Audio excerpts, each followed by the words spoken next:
आज के वीडियो में हम बात करेंगे शक्ति संचय के पथ पर। सभी साथियों को लव सिंह चौहान का नमस्कार। आज हम जिस टॉपिक को लेकर के आए हैं उसका नाम है शक्ति संचय के पथ पर, अर्थात शक्ति को हम संचित कैसे करें। तो सर्वप्रथम आपको हम यह बता दें, यह एक किताब का ही नाम है जो कि 1940 में लिखी गई थी। इस किताब को लिखने की जरूरत क्यों पड़ी? क्योंकि यह बहुत ही गहरा और जानने योग्य विषय है। यदि हमारे पास जितनी अधिक शक्तियों का संचय होगा उतना हमारा जीवन सुखी होगा। तो आज हम दोनों ही पहलुओं पे बात करेंगे। यदि हमारे पास शक्ति किन किन विषयों पे ना हो, शरीर पे, संसार पे, इंद्रियों पे और आर्थिक दृष्टि पे, तो क्या प्रभाव पड़ता है, और यदि हो तो क्या प्रभाव पड़ता है। उससे पहले आप यह जान जाइए, संसार का एक नियम है, कमजोर आसक्ति व्यक्ति में एक ऐसा आकर्षण होता है कि उससे हर कोई लाभ कमाना ही चाहता है। कमजोर व्यक्ति में एक ऐसा आकर्षण होता है कि उससे हर कोई लाभ कमाना चाहता है। यही वजह है कि आप जंगल में भी देखिए तो अपने से बड़े प्रजाति के जीव छोटे से जीव को खाना ही पसंद करता है, शिकार कर लेता है। यही चीज संसार में भी लागू होती है। जो व्यक्ति मजबूत होते हैं वो अपने से छोटे व्यक्तियों का शिकार करते हैं, शोषण करते हैं हर जगह। निर्बलता एक तरीके से पाप ही है। जैसे आप समझिए, पहला विषय लिखा हुआ है शरीर। यदि आप शरीर की दृष्टिकोण से निर्बल हैं, कमजोर हैं, तो उस स्थिति में पहली चीज तो आपको बीमारियां जो हैं, क्या है, बीमारियां आपको तकलीफ देंगी। बीमारियां जो हैं वो आपको तकलीफ देंगी। यही वजह है कि आपको आए दिन सर्दी, जुकाम, सर दर्द, कब्ज, एसिडिटी बनी ही रहेगी। अर्थात यदि आप शरीर के दृष्टिकोण से कमजोर रहेंगे तो पहली चीज तो आपको बीमारियां तकलीफ देंगी ही देंगी। दूसरी चीज, समाज में आप जहां भी रहेंगे, आपसे अधिक जो बलशाली व्यक्ति रहेगा वो आपका शोषण करेगा, आपको तकलीफ देगा, गलत शब्दों का इस्तेमाल करेगा और कहीं ना कहीं उसके आप शिकार बनेंगे। इसलिए शारीरिक दृष्टिकोण से बहुत ही अधिक जरूरी है कि आप बलशाली बनिए, बीमारी से बचने के लिए, समाज में सुखी जीवन जीने के लिए। अब आप यह बात आती है कि आप शरीर दृष्टिकोण से मजबूत कैसे बने। शरीर दृष्टिकोण से मजबूत बनने के लिए आपको नंबर 1 अपनी दिनचर्या को सही करनी पड़ेगी। दिनचर्या सही का मतलब यह है जल्दी उठना, जल्दी सोना, खान पान सही रखना, अच्छे विचार रखना। दूसरी चीज आपको आती है स्वाध्याय। स्वाध्याय का मतलब ये होता है महापुरुषों की किताब पढ़ना, उनके साथ रहना। हमारे मन और मस्तिष्क में अच्छे विचार आएंगे तो शरीर से और मन से स्वस्थ बनेंगे। उसके अलावा योग व्यायाम करना, उसके अलावा खान पान पर विशेष ध्यान देना, अंकुरित अनाज लेना, सात्विक भोजन लेना, सकारात्मक भोजन लेना, खाते समय बल और ओज की वृद्धि करना। अनावश्यक लोग क्या करते हैं, खाना खा लेते हैं और टीवी देख रहे होते हैं, उनके दिमाग में मालूम नहीं क्या विचार चल रहा होता है। उस स्थिति को दूर करने के लिए आपको अपने जीवन के दिनचर्या को ऐसा बनाना होगा कि आपका शरीर और मन स्वस्थ और निरोगी जरूर हो, तभी आप सुखी जीवन जी सकते हैं। इस स्थिति में यदि हम देखें, यदि आप सांसारिक दृष्टिकोण से कमजोर होंगे तो उस स्थिति में संसार का जो संपन्न वर्ग होगा वो आपको परेशान करेगा, प्रताड़ित करेगा और आप तकलीफ में जाएंगे। उसकी वजह यह होगी, यदि आपके पास सांसारिक वस्तुएं नहीं होंगी, गाड़ी नहीं होगा, घर होगा, उचित पैसे नहीं होंगे, खाने का सामग्री नहीं होगी, तो आप अपने से संपन्न व्यक्ति द्वारा शोषित किए जाएंगे। तो यह भी जरूरी है कि आप सांसारिक दृष्टिकोण से भी संपन्न बनिए। इसका मतलब ये नहीं होता कि आप कहीं पे चोरी कीजिए, अनावश्यक अत्याचार कीजिए। आप परिश्रम से, ईमानदारी से मेहनत करके आप सांसारिक दृष्टिकोण से संपन्न बनना, यह भी एक बल में, शक्ति संचय में गिना जाता है। तीसरा पहलू होता है इंद्रिय। यदि आपके पास इंद्रिय सुख नहीं है, आपकी इंद्रिय कमजोर है, आप अच्छे से देख नहीं पाते, अच्छे से सुन नहीं पाते, अच्छे से बोल नहीं पाते, दसों इंद्रियों को जो आप सही तरीके से इस्तेमाल नहीं कर पाते हैं, तो उचित सामग्री और पदार्थ होते हुए भी आप सुखी जीवन नहीं जी सकते हैं। इंद्रियों को भी व्यवस्थित बनाइए, स्वस्थ बनाइए और निरोगी बनाइए। यह तभी संभव है जब आप संयमी जीवन जिएंगे। संयमी जीवन का मतलब यह होता है किसी भी इंद्रिय का अनावश्यक दुरुपयोग नहीं करना, उसका सही तरीके से इस्तेमाल करना है, इंद्रिय सुख में आएगा। उसके अलावा यदि आप आर्थिक दृष्टिकोण से कमजोर रहेंगे, आर्थिक दृष्टिकोण से कमजोर होना तो बहुत ही बड़ा पहलू होता है। यदि आप पैसे के दृष्टिकोण से, आर्थिक दृष्टिकोण से कमजोर होंगे तो आप हर जगह शिकार बनेंगे, क्योंकि आर्थिक दृष्टिकोण से कमजोर व्यक्ति बहुत देर तक अपने सही रास्ते पर नहीं चल पाता है, क्योंकि उससे लोग प्रताड़ित करते हैं, तकलीफ देते हैं। अर्थात आर्थिक दृष्टिकोण से मजबूत बनना भी बहुत ही अधिक आवश्यक हो जाता है। आपको यह भी जानना बहुत ही आवश्यक है कि आध्यात्मिक और भौतिक दोनों ही पहलू में शक्ति का संचय अत्यंत ही आवश्यक है। शक्ति के बिना, बल के बिना ना तो आप आध्यात्मिक जीवन में सफल हो सकते हैं और ना ही भौतिक जीवन में। ये 8 तरीके की शक्तियां हैं।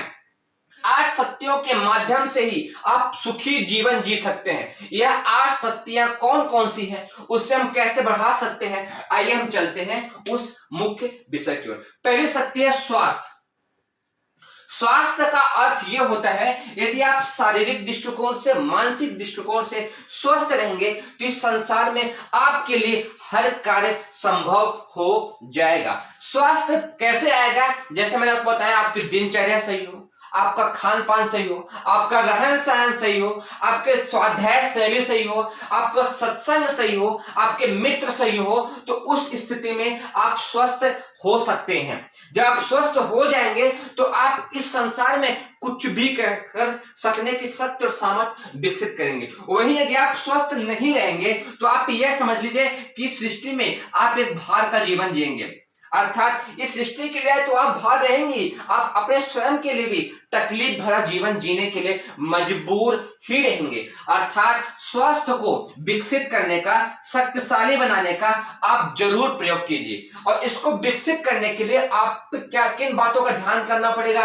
आप योग कीजिए, आप जहां कुश्तीशाला है वहां जाइए, अपनी दिनचर्या सही रखिए, अपनी छोटी छोटी बातों को सही रखेंगे तो आप स्वस्थ जीवन जी सकते हैं। दूसरा पहलू आता है विद्या।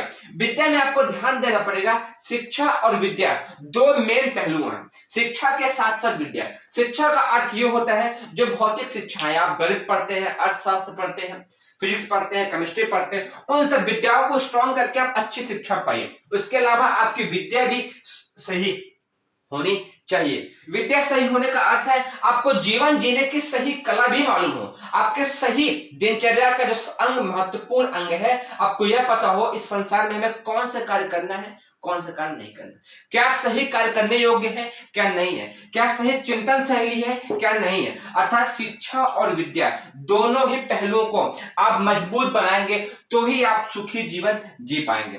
तीसरा महत्वपूर्ण विषय आता है धन। धन के विषय में तो आप सब जानते ही हैं कि धन आज के समय में कितना महत्वपूर्ण हो गया है। जितना अधिक आपके पास धन होगा उतने अधिक भौतिक संपदाएं इकट्ठा कर सकते हैं। पर हाँ, आपको एक विशेष ध्यान देनी पड़ेगी कि वह धन परिश्रम से और ईमानदारी से ही कमाया गया हो। यदि वह धन परिश्रम से कमाया गया होगा तो उससे परिवार के लोग स्वस्थ रहेंगे, हमारे पत्नी, हमारे बच्चे, घर के लोग, माता पिता स्वस्थ रहेंगे और वह परिवार में खुशियां लेकर के आएगा। यदि वह ईमानदारी से कमाया होगा आपने तो सुख सुविधा लेकर के आएगा, आराम लेकर के आएगा। वही यदि आपने चोरी से, कपट से, बेईमानी से, छल द्वेष से लेकर के आया होगा तो वह आपके जीवन में द्वेष ही उत्पन्न करेगा, समस्याएं ही उत्पन्न करेगा।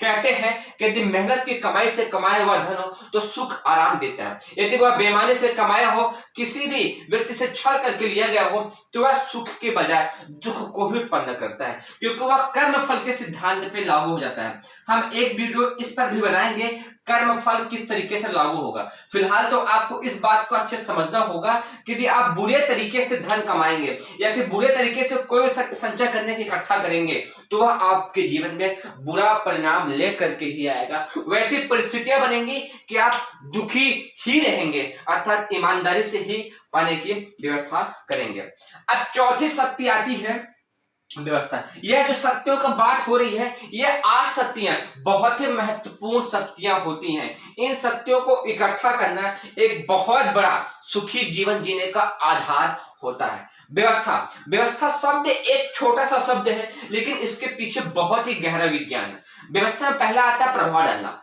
आप जिस समाज में रहते हैं वहां के अच्छे व्यक्तियों को आप प्रभावित कर पाते हैं कि नहीं कर पाते हैं? अपने संस्कार से, अपने आदर्शों से, अपने अच्छाइयों से, आप अपने अच्छे कार्यों से समाज की सेवा करके किसी भी रूप में उनका प्रभावित करते हैं तो आप एक अच्छे व्यवस्थापक हैं। सहयोग एकत्रित करना, आपके आसपास जो अच्छे व्यक्ति रहते हैं उन्हें आप इकट्ठा कीजिए, बुरे लोगों को दूर कीजिए, उन इकट्ठे लोगों को इकट्ठा करके उनसे आप सहयोग प्राप्त कीजिए, सामाजिक सामाजिक हित के कार्य में उनका एक संगठन बनाइए, उससे आपके अंदर एक शक्ति का संचय होगा। यह भी व्यवस्था में आता है। ठीक योजना बनाना, जैसे आप किसी कार्य को कर रहे हैं, करने के बाद गलती हो गई और आपको पश्चाताप हो, हमें यह कार्य नहीं करना चाहिए था, उस स्थिति में आप यह डिसाइड कर सके कि आज जिस कार्य को आप कर रहे हैं क्या यह करना सही है या गलत है, किस काम को करें, कैसे करें, कितनी दूर तक करें और कैसे करना सही होगा। यह भी एक व्यवस्था में ही आता है। नियमितता, किसी कार्य को करते हैं पर रास्ते में आप छोड़ देते हैं, क्यों? क्योंकि आपको समझ नहीं होती कि कैसे करना, छोड़ देते हैं। यदि आप नियमितता को नहीं अपनाएंगे तो भी आप एक अच्छे व्यवस्थापक नहीं है। इसके अलावा कठिनाइयों का निराकरण, यह जीवन ही संघर्ष है। इस जीवन में संघर्ष ना आए ऐसा संभव ही नहीं है। सबके जीवन में संघर्ष आते हैं। उस संघर्ष को किस तरीके से आप सॉल्व कर सकते हैं, कुछ तरीके से उसको आप ठीक कर सकते हैं, यह भी एक व्यवस्था में आता है। आप समझ रहे होंगे, यदि आपने स्वस्थ जीवन पाया यह भी एक शक्ति है, स्वस्थ विद्या पाया यह भी एक धन सुख है, स्वस्थ धन पाया यह भी एक शक्ति है, स्वस्थ व्यवस्था पाई यह भी एक शक्ति है। इन 4 शक्तियों के बाद यदि हम बात करते हैं संगठन की, संघ शक्ति कलियुगे, अर्थात जिस समाज में, जिस देश में, जिस राज्य में, जिस गांव में, जिस जिले में जितनी अधिक शक्ति का संचय होता है वहां पर उतना सुखी जीवन होता है। अर्थात यदि किसी आप गांव में रहते हैं और गांव के लोग एकत्रित नहीं रहते हैं तो वहां पर कोई व्यक्ति बाहरी आएगा और गांव में फूट डाल करके पूरे गांव को अस्त व्यस्त कर देगा, तकलीफ में डाल देगा। यदि आप राज्य में एकत्रित नहीं है तो कोई बाहरी व्यक्ति आएंगे, जैसा कि आप जानते हैं भारत देश में ऐसा कई बार हो चुका है कि फूट डाल करके बहुत बड़े स्तर पर नुकसान पहुंचाया गया है। अर्थात जिस समाज में भी आप रहते हैं कोशिश कीजिए वहां की संघ शक्ति को बनाइए, अपने परिवार में, अपने दोस्तों के बीच, अपने गांव में, अपने जिले में, अपने राज्य में, अपने देश में संघ शक्ति को बढ़ाने का जरूर अभ्यास कीजिए। अर्थात अच्छे व्यक्तियों का समूह बनाइए, अच्छे व्यक्तियों का समूह बना करके अच्छे कार्य में लगे रहिए। यदि आप नहीं लगेंगे तो आप कहीं भी किसी व्यक्ति द्वारा शोषित किए जा सकते हैं। और आपको पता है एक लकड़ी को बीच से तोड़ देना बहुत आसान है, पर यदि वही कहीं लकड़ियों का बहुत सारा गुच्छा बन जाए उसको तोड़ने के लिए बहुत अधिक साहस और बल की आवश्यकता पड़ेगी। यदि आप किसी समाज में अकेले ही ताकतवर बनने की कोशिश करेंगे तो आपको कोई भी तोड़ सकता है। वही यदि आप समाज में मिलजुल करके रहते हैं तो आपको तोड़ने के शक्ति और सामर्थ्य शायद विरले में ही हो पाएगी। अर्थात जिस समाज में आप रहते हैं संघ शक्ति को इकट्ठा कीजिए, बलपूर्वक इकट्ठा कीजिए, साहस के ओज के बल पर इकट्ठा कीजिए, किसी भी रूप में इकट्ठा कीजिए, पर साथ में मिल करके रहने की आदत को बनाइए। यदि यह संभव न हो सके तो इस चीज का अभ्यास डालिए कि समाज में छोटी मोटी एक्टिविटी कराइए जिसमें समाज के सब लोग भाग ले सकें। खेल कराइए, जन्म दिवस, विवाह दिवस मनाइए, उसमें लोगों को इकट्ठा कीजिए, उनसे मिलिए जुलिए, पर ध्यान रखिए यह सब कुछ प्रेम के बल पर ही हो सकता है। यदि आप दूसरे को प्रेम देंगे, सम्मान देंगे, सहयोग देंगे तो ही आप संघ शक्ति को इकट्ठा कर सकते हैं। यदि आप अपने आप ही अकेले सब कुछ बनने की कोशिश करेंगे तो संभव नहीं हो पाएगा। यह एक बहुत बड़ी शक्ति और सामर्थ्य होती है, क्या? संगठन की शक्ति। जिस समाज में संगठन की शक्ति है उस समाज को कोई तोड़ नहीं सकता। अर्थात संघ शक्ति कलियुगी, संघ शक्ति बनिए। अगला आता है यश। जिसके जीवन में यश है उसी का तो जीवन है। कहते हैं जिस समाज में आप रहते हैं यदि उस समाज में आपको लोग यश देते हैं, यदि आपको लोग सम्मान देते हैं, यदि आपको लोग प्रेम और सहयोग देते हैं, यह बहुत ही बड़ी उपलब्धि होती है। क्योंकि यश सामान्यतः हर व्यक्ति को नहीं मिल पाता है, पर जिसको भी यश मिलता है निसंदेह उसमें कुछ ऐसे गुण तो होते हैं जो हमसे अलग होते हैं। उस यश को पाने के लिए आपके अंदर ईमानदारी चाहिए, आपके अंदर सत्य चाहिए, आपके अंदर आदर्श चाहिए, आपके अंदर एक प्रेम भावना चाहिए, आपके अंदर अच्छे कार्य के गुण होंगे, तभी आपको समाज में यश मिलता है। और जिसके जीवन में यश मिलता है उसी व्यक्ति का जीवन है। क्योंकि मरने के बाद जो सम्मान मिलता है सबसे कीमती चीज तो वही है। यदि ये सम्मान आप पा सके हैं तो निसंदेह आप एक महापुरुष के योग्य व्यक्तियों में आपका नाम गिना जाएगा। और यही एक ऐसा यश गुण है जो कि आत्मा को तृप्त करने वाला है। यदि आपके जीवन में यश है तो यह यश आपके अंदर की आत्मा को प्रसन्न करता है। ध्यान रखें कि आपके जीवन का उद्देश्य यही ना हो जाए आप अच्छे कार्य में लगे रहें, आप ईमानदारी के कार्य में लगे रहे, आप सत्य के काम में लगे रहे, आप आदर्श के कार्य में लगे रहे, आप सामाजिक हित के कार्य में लगे रहे, निसंदेह ही आपको यश मिलेगा। यदि आप जबरदस्ती लेना चाहेंगे तो यश लोग दिल से और प्रेम से नहीं देंगे। जो समाज खुशी मन से, स्वेच्छा भाव से और खुश होकर के देता है वही यश माना जाता है। अगली शक्ति आती है वह शौर्य की शक्ति। साहसी व्यक्ति ही बाजी मारता है, साहसी व्यक्ति ही जीवन के हर पहलू में सफल होता है, साहसी व्यक्ति का हर कोई सम्मान करता है और साहस की हर जगह पूजा होती है। जीवन के पहलुओं में, जीवन के कई पहलू में कठिनाइयां आती थी, आती है और आती रहेंगी। उन सब चीजों को साहसी व्यक्ति ही पार कर सकता है और साहसी बनने के लिए यह बहुत ही अधिक आवश्यक है कि आप स्वस्थ रहिए, शरीर से, मन से और शरीर से। उसके अलावा दिमाग से तंदुरुस्त रहिए, तभी आप साहस को जीवन में अपना सकते हैं। और साहसी व्यक्ति के जीवन में समस्याएं तो आती हैं पर उन समस्याओं को हंसते हुए पार कर सकता है। और सच कहें तो शौर्य और साहस ही एक ऐसा गुण है जो हर पहलू में सफलता दिलाता है। साहसी व्यक्ति समाज में कुछ भी करने के शक्ति और सामर्थ्य रखता है और लीड का रोल भी साहसी व्यक्ति ही पाता है। और माता पिता को चाहिए कि छोटे से बच्चे के अंदर साहस के गुण का विकास करना शुरू कर दें, क्योंकि साहस एक सामान्य शक्ति नहीं, एक निसंदेह असामान्य शक्ति है। यदि व्यक्ति साहसी रहे और अच्छे कार्य में लगा रहे तो जल्द उसे महापुरुष की श्रेणी में गिना जाएगा, क्योंकि साहस एक बहुत बड़ी शक्ति है। और अंतिम शक्ति की बात करते हैं हम, वह है सत्य।